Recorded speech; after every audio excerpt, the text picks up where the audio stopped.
Okay, go ahead. Hey guys, okay guys, I'm 6 here. I'll be doing a hurricane tutorial. Just like Canal Guy 1447.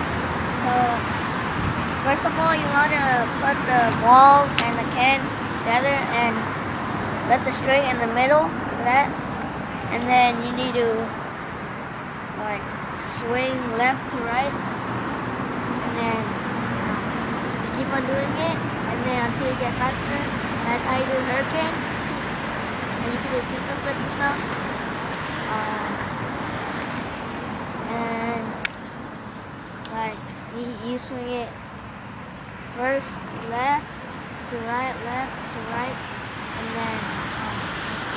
after that you can do chandelier and stuff.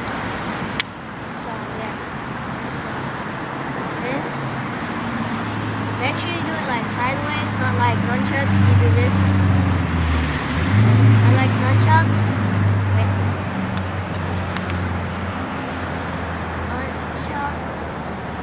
But this is hurricane, so like don't do nunchucks. Nunchucks is when you do it like sideways instead of yeah, sideways instead of going up and then down, up and down. And make sure the can and the ball are like perfectly aligned, so you do it good, like perfectly like this. And then when you do it up and down, make sure the can and the ball go up and down over your hand and your elbow. So yeah, thanks guys for watching. Peace.